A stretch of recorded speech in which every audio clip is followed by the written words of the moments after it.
let's go ahead and discuss degree of unsaturation. So the degree of unsaturation, what is it? Well, it's going to give us some information about a molecule before we have considered its structures, just by looking at its formula. So we start off with the number of hydrogens that we would expect in a fully saturated molecule of the given number of carbons that the molecule we have contains. Then from that number, which I'll show you in a second how to calculate that, from that number, we're going to subtract the following. We're going to subtract the number of actual hydrogens that's in the formula. We're going to subtract the we're going to add the number of halogens. And then we're going to subtract the number of nitrogens. All of that we're going to divide by 2 once we've done the subtraction. Why? Why are we doing this? It's going to come down to what unsaturation really is, which we'll end with. But before then, let's just talk a little bit about why we have to adjust the number of hydrogens that's in the formula for the number of halogens and the number of nitrogens. I guess I can give you a little trailer of what it is. It has to do with the fact that when we have no unsaturation, and you've heard me use this term before, having to do with double and triple bonds, and it will come down to that later as well, but we're also going to see rings play a role. But when you don't have any of that, you typically find, actually I guess you always find, that for a given number of carbons, you have a very set number of hydrogens. And it all comes down to that we've seen by now, and maybe you're starting to realize that the carbon always has the same type and number of bonding around it, 4. So what we can do is we can define a molecule as fully saturated if it doesn't have any of those unsaturations, as we're going to define them later. And when that is the case, we see that the formula will always be CnH2n plus 2. And what that essentially means is that for n number of carbons, then you will always find for a fully saturated hydrocarbon that you have 2 times that number of carbons plus 2. So if you had 3 carbons, for example, then a fully saturated hydrocarbon would contain 3 times 2, which is 6, plus 8, C3H8.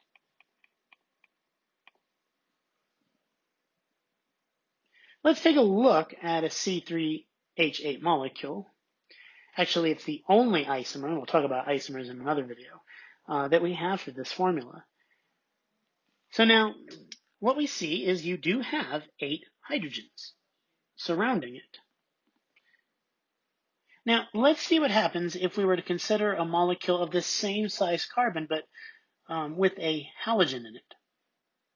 So let's go ahead and start with the basic structure of C3H8. But if we want to put a halogen, notice that all the carbons have the 4 bonds that they need. The only way that we can actually put a halogen in this molecule is to remove one of the hydrogens to substitute for the halogen. So this would have a formula C3H7Cl. So as you can see, in order to have a halogen in a molecule, a hydrogen has to be removed to make room for it. Because of that, there's going to be hydrogens that are lost due to the presence of chlorine, not due to what we will learn are called unsaturations. So in order so that we can calculate the correct degree of unsaturation, we have to add back in those number of hydrogens that would have been there, except for the presence of these halogens. That way we don't miscalculate the degree of unsaturation. So for every chlorine atom that is present in a molecule, since it loses a hydrogen due to that halogen, we need to add it back in. That's why we add for each chlorine. So let's see what happens when you have a nitrogen. Once again, we'll start with the basic C3H8 molecule. Now, when we want to add a nitrogen, let's go ahead. Once again, hopefully, just as we said before, you realize we have to lose one of the hydrogens. So let's go ahead and lose it and replace it with a nitrogen. But you see, when we replace it with a nitrogen, we realize that nitrogens, as we've talked about in the past, they like 3 bonds to them. They typically have 3 bonds to them and 1 lone pair when they're a neutral atom, which is what we're talking about, a neutral molecule. So the nitrogen atom that we want in this molecule will have to be neutral. So we need to have 3 bonds to it in addition to that lone pair.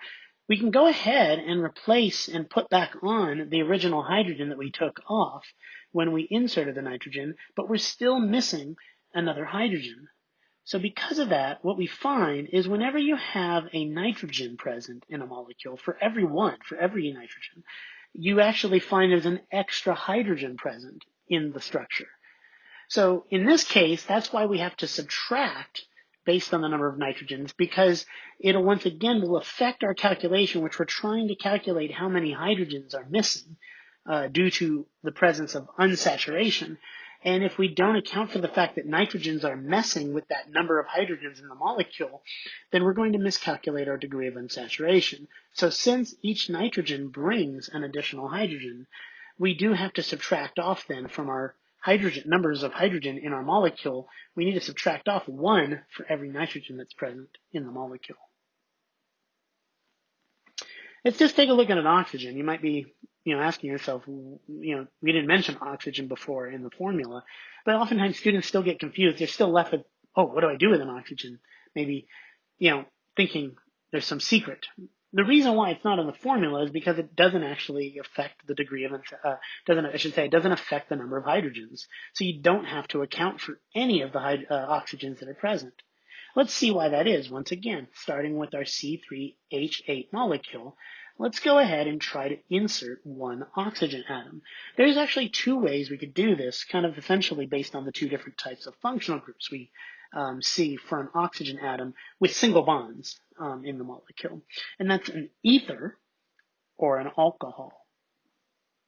So let's show the ether first. So we'll cut the molecule that we started with in, not really half, but we'll cut off that last carbon, and then we're going to insert an oxygen there.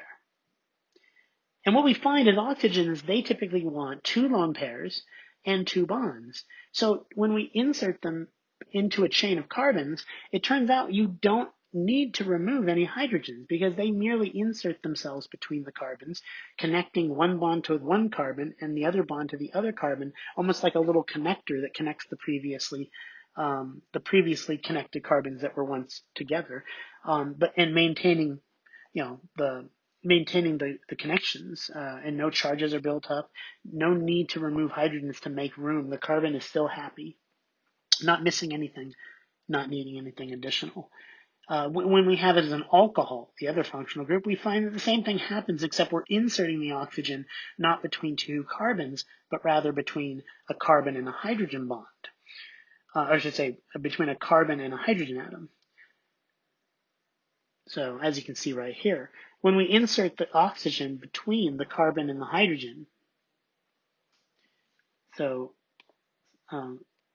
right here, due to the nature of the oxygen, once again, it only needs 2 bonds, so it can make those 2 bonds by, on one side, bonding to the carbon that was once bonded to the hydrogen atom, and then on the other side, connecting to that hydrogen atom that was once bonded to the carbon, allowing for the hydrogen to remain part of the structure and without any need to add additional hydrogens.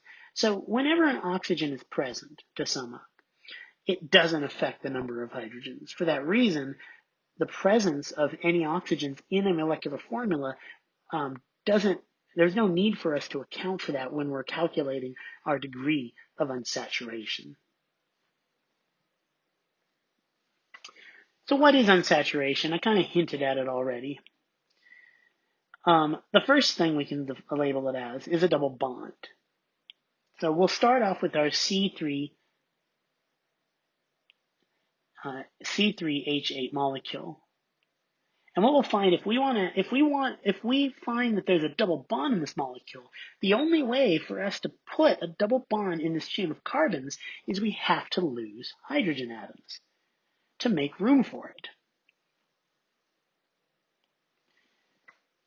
So we lose 2 hydrogen atoms by the presence of a double bond. And as we're going to find, that's why we divide by 2 in the formula, because for every 2 hydrogens that are missing, which is essentially what subtracting the number of hydrogens you expect to be in the molecule if it was fully saturated from the number of hydrogens there actually is, that's actually just telling you how many hydrogens are missing. And then when you divide by 2, you're essentially saying how many pairs of hydrogens are missing. And what we're going to find is that for all these unsaturations, they're representing, or the only way they can be present is by the loss of some amount of pairs of hydrogen. So a double bond can only be present if 1 pair of hydrogens are missing, at least relative to what you would expect in a fully saturated molecule of that same carbon size. In a triple bond, the same thing happens. You start with the fully saturated C3H8, and the only way to be able to draw a triple bond is to erase 2 pairs of hydrogens. Now you can draw the triple bond. The last one is a ring structure. So let's go ahead once again and start with our C3H8 molecule.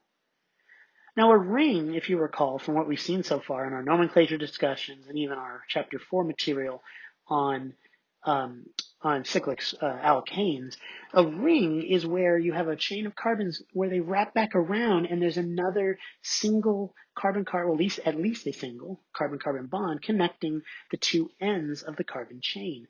Once again, the only way that you can make that connection, even though in the last ones we were adding pi bonds, if you think about it, going from a sigma to a double bond, or excuse me, from a single to a double, or from a single to a triple bond. Those additional bonds we were adding were pi bonds. But the fact that they are, that doesn't affect the whole discussion here about unsaturation. Really, unsaturation doesn't have anything specifically to do with bonding, but rather, due to the nature of bonding, the fact that we always have to remove these hydrogens to make room for double or triple bonds. And in the case of a ring, the only way to connect those carbons wrapping them around is to remove 2 of the hydrogens on the ends. And then you can connect them and make the cyclic cyclopropane molecule like this. Notice the bond that's connected, went ahead and drew in purple just to indicate that's the 2 ends that were once not connected and had hydrogens instead. So those are the 3 unsaturations. So a ring is represented by a loss of 1 pair. A triple bond, if you recall, was represented by a loss of 2 pairs. So it has a degree of unsaturation of 2.